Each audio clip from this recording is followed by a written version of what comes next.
Hi, it's Ian, and welcome back to my 30 Days of Taiko Skills. Today is day 5, and I'm talking about singles, or they're called single strokes, or they're just simply alternated strokes. It's probably one of the most simple things that we might be doing, just basically right, left, right, left, right, left, right, left. But of course, just like anything simple, there's a lot to dig into, and we can find a lot of significance in this very simple kind of alternated strokes. So, right, left, right, left. Of course, everything we do right handed, we can do left handed. So, for example, if we're playing something as simple as quarter notes, eighth notes, 16th notes, we can do that right handed first, right, left, right, left, right, left, right, left, right, left, right, left, right, right, right, right. Okay, simple exercises like that. But of course, we should challenge ourselves to make sure we can do the same thing left-handed. Left, right, left, right, left, right, left, right, left, right, left. And so on and so on. You can apply that to play pretty much anything that you play right-handed, you can play left-handed. So that's a good thing to try. Another thing with singles is that it's a great gauge to see if your right hand and left hand are even. Does it sound even? Do they look even? Meaning, do the sticks come up to the same level? So if it sounds like the right hand's louder, most of us are right-handed, and if it sounds like your dominant hand is louder, and then you looked at it closely, you probably noticed that the quieter hand is lower. So one way to fix that, of course, is to try to strive for your sticks to come up to the same level in between your hits, like this.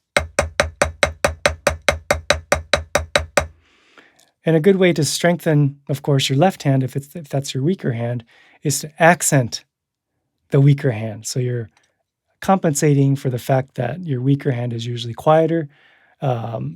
Try to play it louder than your right hand. Okay, so that's a great exercise to do applied to your regular music. A lot of us play pieces that have various patterns in them. And throughout that time, you might not be thinking about, is my right hand and left hand, are they even or kind of even or not very even? Probably not always thinking about that. You might be thinking about the patterns or something else. So a good way to overcome your weak hand is to play your regular material, but accent your left. Purposely make your left hand louder than your right hand throughout the entire thing and see how that feels, see how that sounds. When you can do that all the way through, you can go back and consciously try to make them even. And then you can go back to trying to play without thinking so much about the evenness of your hands. So single strokes are really quite useful for that. They're also useful for gauging our hand speed. So, of course, you can just play single strokes and gradually speed up, something like this.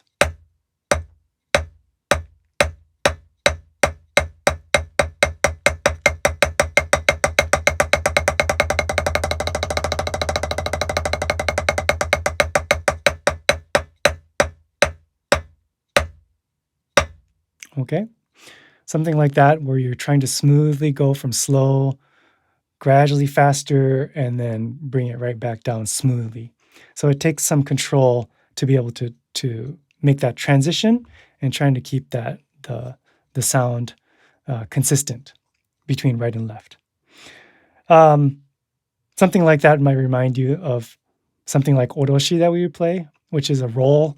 Typically on taiko, we're doing rolls that are single strokes, versus on snare drum or drum set, we might be playing other kinds of rolls, but typically for taiko rolls, it's going to be single strokes.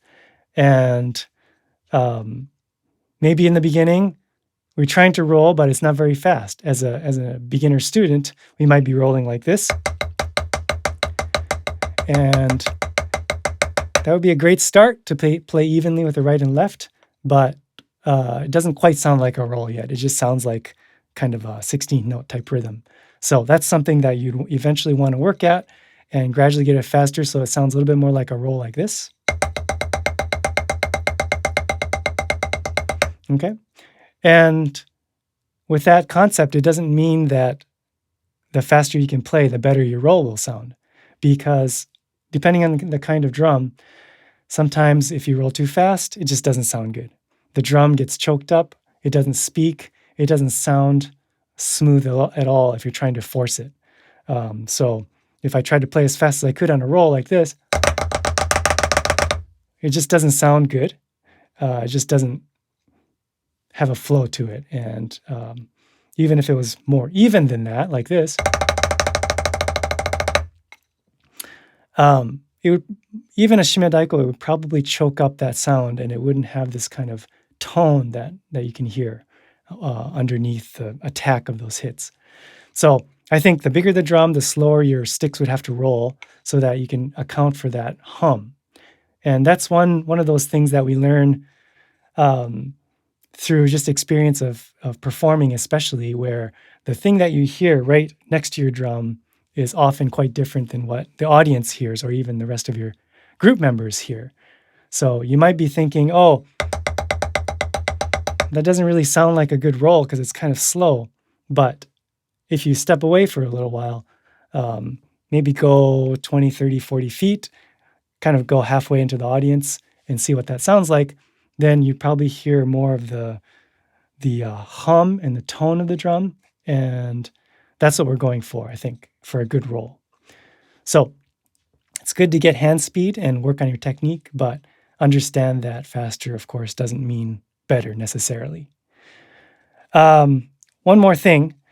During my undergrad days studying music, one of the books that I got a lot out of is this great book called Master Studies by Joe Morello. He also wrote a second book called Master Studies 2. But as you can see, this one is quite worn out.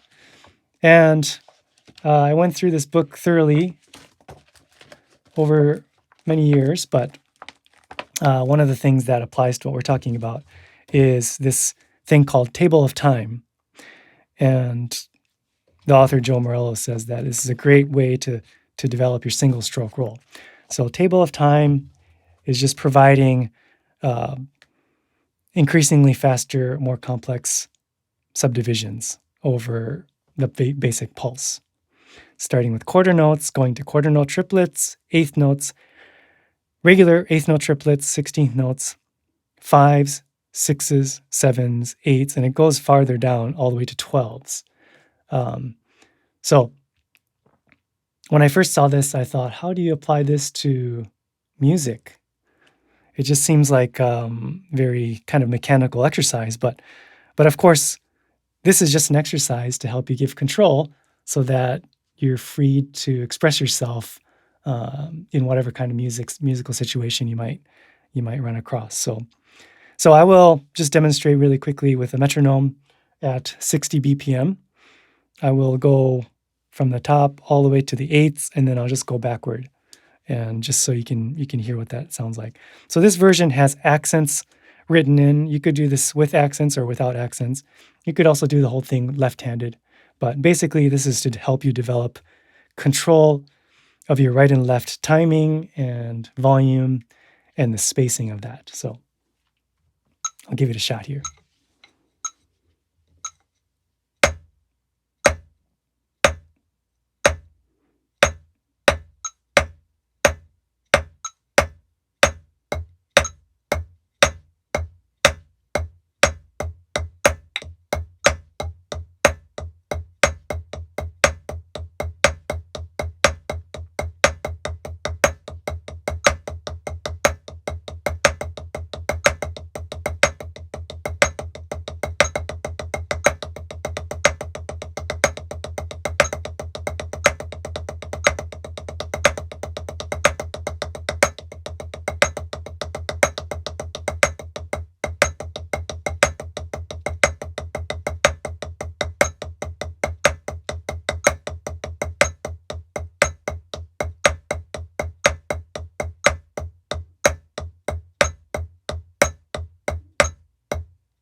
Okay, something like that.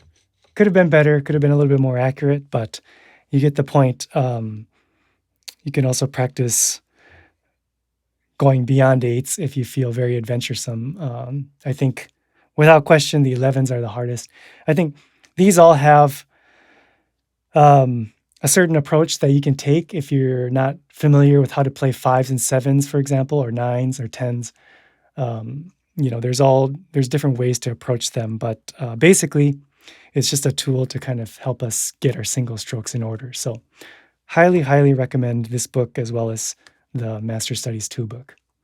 Anyway, that was a little bit about singles. I will see you on the next one.